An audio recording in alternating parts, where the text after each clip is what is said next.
천마의 재림 제한권 제20화 숭산에 내린 죽음의 그림자와 방장의 고해. 1. 천년 성지의 몰락 숭산의 공기는 더 이상 흐르지 않는다. 천하를 집어삼킨 마왕의 기운이 황궁의 금빛 담벼락을 시커먼 마기로 물들였다는 소식은 이미 죽은 자의 비명보다 더 빠르게 중원의 구석구석을 파고들었다. 그 소문이 도달한 곳마다 정파의 기계는 꺾였고 민초들의 희망은 재가 되어 흩어졌다. 그리고 그 소식의 종착지는 다름 아닌 정파의 태산 북두 숭산 소림사였다. 나는 천마성의 높은 누각에 앉아 서쪽 하늘을 바라보았다. 멀리 보이는 숭산의 전기가 이전과는 확연히 다르게 흔들리고 있었다.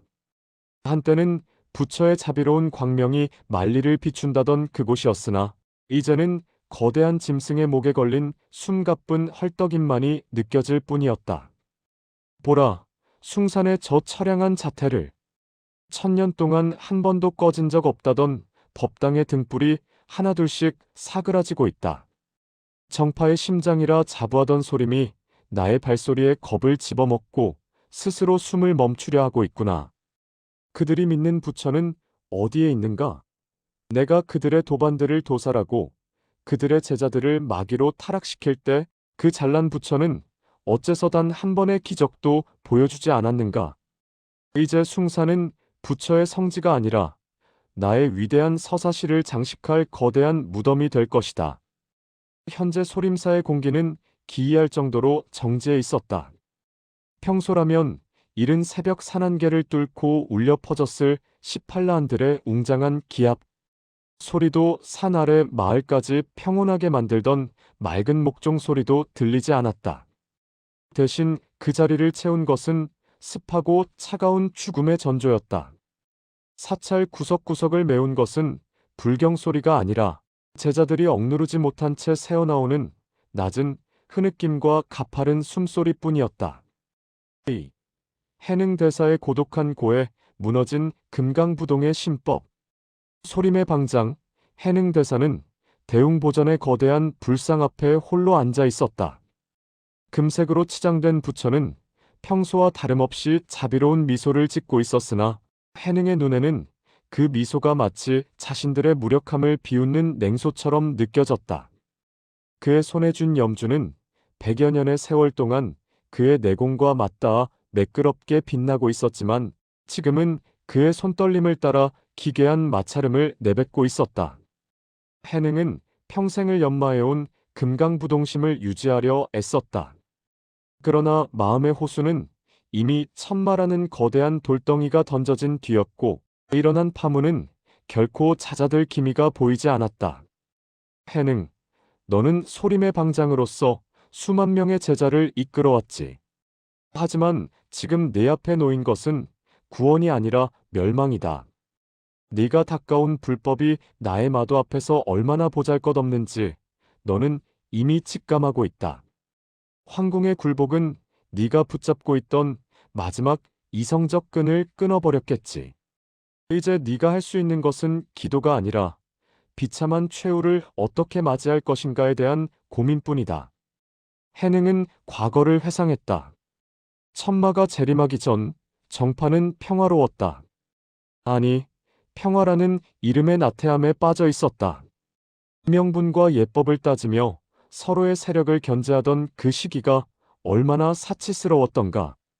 이제는 그 모든 것이 꿈만 같았다. 그는 며칠 전 천마성에서 들려온 소식을 다시금 떠올렸다. 소림의 속가 제자들 중 가장 기재라 불리던 청명이 마공에 오염되어 자신의 스승을 잔인하게 살해했다는 소식. 그것은 해능의 심장에 박힌 독화살과 같았다. 3. 대웅보전의 정적과 몰려오는 어둠. 해능은 천천히 고개를 들어 대웅보전의 높은 천장을 바라보았다. 화려한 단청 사이로 거미줄이 치기 시작한 것은 소림의 관리가 소홀해졌기 때문이 아니었다. 그것은 소림의 기운, 즉 국운과도 같은 문파의 운세가 바닥을 드러냈음을 보여주는 징조였다. 그때 대웅보전 밖에서 낮은 발소리가 들려왔다. 제자의 발소리가 아니었다. 그것은 소림의 산문을 지키는 수호승들의 다급한 외침보다 더 무겁고 압도적인 외부의 기운이었다. 해능은 직감했다. 마침내 무당의 장문인 청운자가 도착했음을. 결국 오셨구려. 중원의 마지막 빛을 함께 꺼뜨릴 도반이여. 해능의 목소리는 비어있는 대전 안을 유령처럼 배회했다. 그의 눈가에는 평생 흘리지 않았던 마른 눈물의 자국이 깊게 패어 있었다. 그는 부처를 등지고 일어섰다. 이제 자비의 시대는 끝났다. 소림의 방장이 아닌 멸망해가는 정파의 한 노인으로서 그는 마지막 손님을 맞이할 준비를 했다. 어서 오라, 청운자여.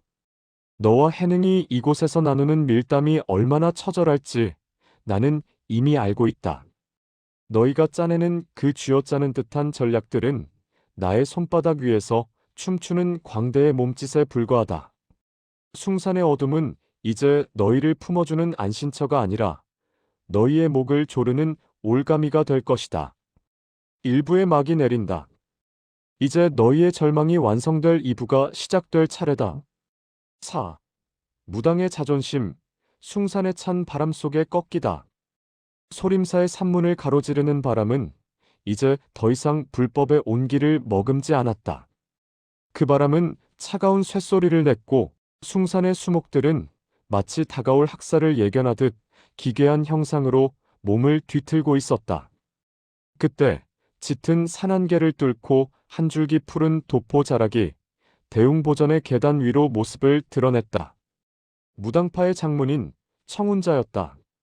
한때 신선이라 칭송받으며 구름 위를 걷는 듯한 신법을 자랑하던 그였으나 지금의 걸음걸이는 천근만근의 무게를 짊어진 듯 무거웠다. 그의 도복자락에는 먼지와 핏자국이 엉겨붙어 있었고 무당의 상징인 태극해검은 검집 안에서 마치 비명을 지르듯 가늘게 떨리고 있었다. 그것은 검의 떨림이 아니라 검을 쥔 노고수의 영혼이 겪는 공포의 진동이었다. 청운자, 무당의 태양이라 불리던 네가 결국 이곳까지 기어들어왔구나. 네가 아끼던 청운 검객들이 내 군단의 말굽 아래 짓밟힐 때 너는 무당산의 안개 뒤에 숨어 무엇을 기도했느냐? 이제 네가 기댈 곳은 숭산의 늙은 승려뿐인가? 너의 검기는 이미 빛을 잃었다. 네가 걷는 그 길은 구원의 길이 아니라 무당의 천년 역사를 장래 치르기 위한 상주의 길이다. 청운자는 대웅보전의 문턱을 넘으며 해능대사와 시선을 맞추었다. 두 노숙의 눈이 마주치는 순간 그 사이에는 말로 다할 수 없는 비애와 참담함이 오갔다. 오, 절망의 확인 하늘이 진정마왕의 편이란 말이오? 청운자는 자리에 앉기도 전에 거친 숨을 내뱉으며 입을 열었다. 그의 목소리는 갈라진 논바닥처럼 메말라 있었다. 청운자 해능 형님, 오면서 보았소. 황궁으로 향하는 길목마다 정파의 시신들이 산을 이루고 우리가 그토록 아꼈던 아이들이 검은 마귀에 취해 서로의 목을 치고 있더이다. 이것이 정녕 우리가 수호해온 강호의 끝이란 말이오? 하늘이 진정 저 천마라는 악귀의 손을 들어준 것이란 말이오? 해능 대사는 대답 대신 깊은 한숨을 내쉬었다. 그 한숨 소리는 텅 빈 대웅보전을 공허하게 울렸다. 해능 대사 청운 도우 진정하시오. 하늘이 우리를 버린 것이 아니라 우리가 너무 오랫동안 하늘 아래서 나태했소. 천마는 단순히 강한 무인이 아니오. 그는 우리의 공포를 먹고 자라며 우리의 위선을 꺼름 삼아 피어난 업보요. 소림의 수천 제자가 이제는 공양주 노릇도 못할 만큼 겁에 질려 있소.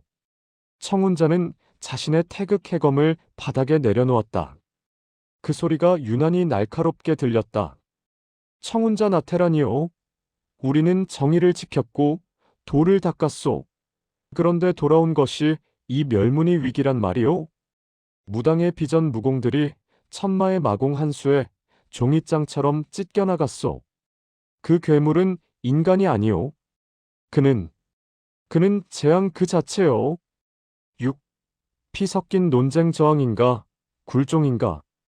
두 사람의 대화는 시간이 갈수록 격렬해졌다.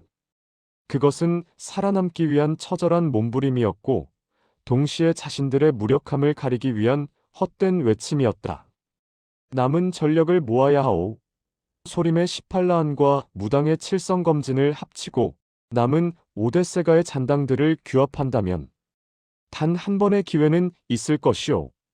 천마의 목을 친다면 이 광기도 멈출 것이 아니오. 도우, 그것은 불나방이 불길로 뛰어드는 것과 같소. 이미 맹호철이 이끄는 마도 전사들이 숭산의 허리를 끊어 놓았소. 우리가 모이는 순간 그는 우리를 한꺼번에 몰살할 것이오. 지금은 싸울 때가 아니라 숨어야 할 때요. 숨다니요. 소림의 방장이 이 치욕스러운 굴종을 제안하는 것이오. 우리가 숨으면 중원의 백성들은 누가 지킨단 말이오. 죽으면 아무도 지킬 수 없소.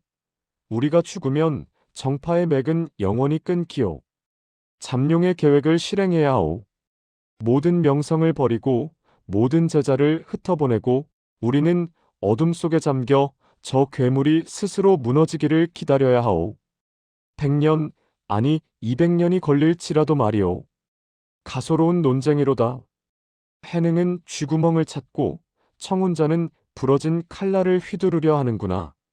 너희가 말하는 저항과 보존이 얼마나 부질없는지 내가 곧 보여주마. 너희가 100년을 기다린들 이 땅은 영원히 나의 마기 아래 숨 쉴 것이다. 너희의 논쟁이 길어질수록 나의 군단은 너희의 목줄을 조이는 올가미를 더 단단히 쥘 뿐이다. 7. 어둠의 합에 꺾인 긍지와 지하의 맹약. 오랜 논쟁 끝에 청운자의 어깨가 힘없이 처졌다. 그는 자신의 평생을 바친 무당의 기계가 이토록 쉽게 꺾일 줄은 몰랐다. 그는 해능 대사의 말대로 지금의 천마는 무력으로 상대할 수 있는 존재가 아님을 뼛속 깊이 통감하고 있었다.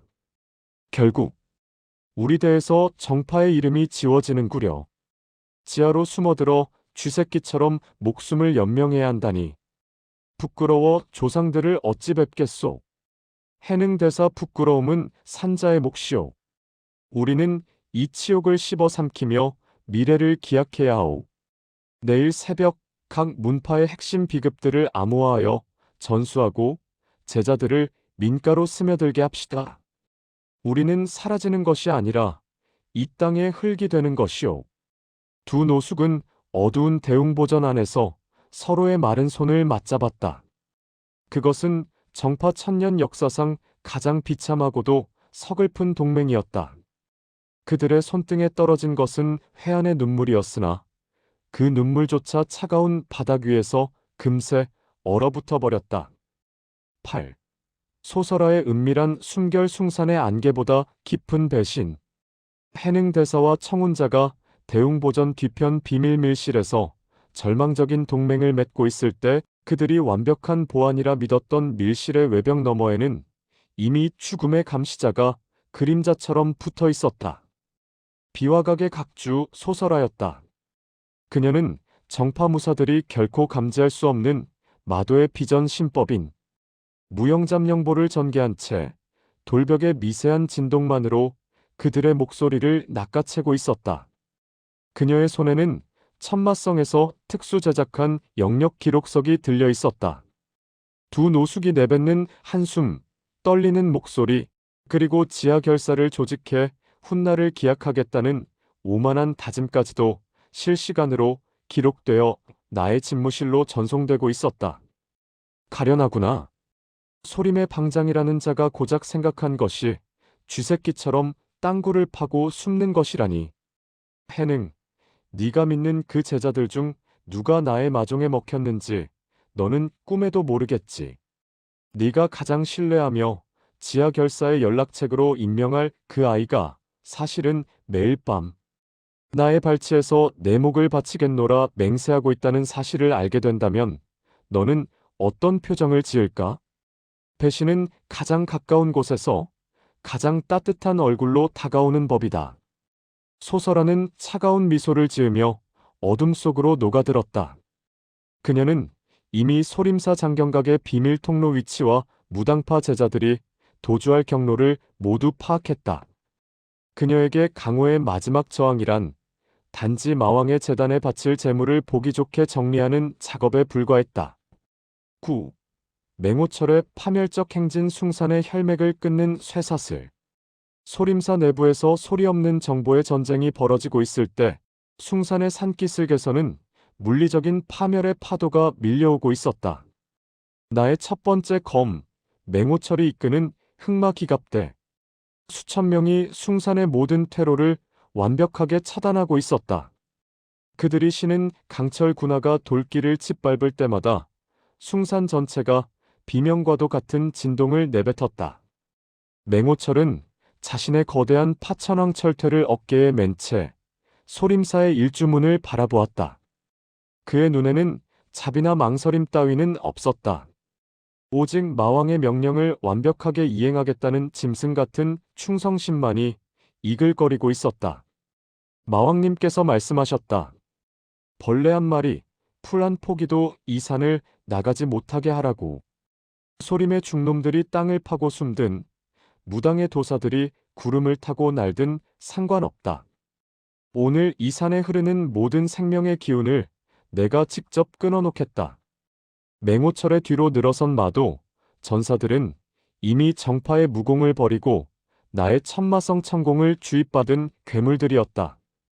그들이 내뿜는 검은 살기가 숭산의 맑은 정기를 오염시키며 거대한 소용돌이를 만들어냈다.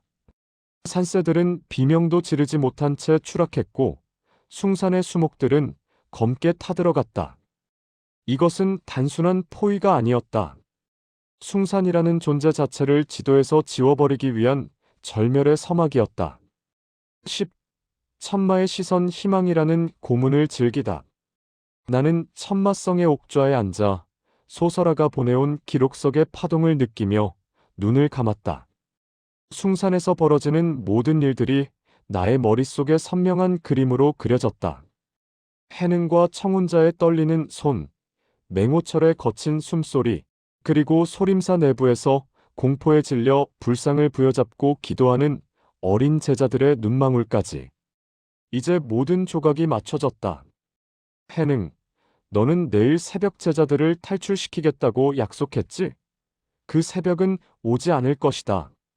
네가 믿는 그 지하 결사의 비밀 기지는 이미 나의 전사들이 매복해 있는 거대한 함정이 되어 있을 것이다. 인간은 절망보다 희망이 꺾일 때 더 처참하게 무너지는 법. 나는 너희에게 도망칠 수 있다는 환상을 심어준 뒤 그 환상이 깨지는 찰나의 순간 너희의 영혼이 부서지는 소리를 감상할 것이다. 나는 천천히 눈을 떴다. 나의 눈동자 속에서는 칠흑 같은 마귀가 소용돌이치며 폭풍을 예고하고 있었다. 나는 손을 뻗어 허공에 떠있는 숭산의 환영을 가볍게 움켜쥐었다. 맹호철 시작하라. 소림의 종소리를 영원히 잠재우고 무당의 검을 부러뜨려 나의 재단에 바쳐라. 오늘 밤 정파의 역사는 여기서 마침표를 찍는다. 나의 명령이 떨어짐과 동시에 숭산의 밤하늘에는 붉은색 살기의 섬광이 번뜩였다. 소림사의 산문을 포위하고 있던 수만 명의 마도 전사들이 일제히 함성을 내질렀고 그 함성은 천년 동안 이어져 온 정파의 마지막 저항을 산산이 조각내며 숭산 전체를 집어삼키기 시작했다. 강호의 마지막 밤이 저물고 있었다. 이제 남은 것은 마왕의 통치와 그 아래에서 신음할 패배자들의 비명뿐이었다.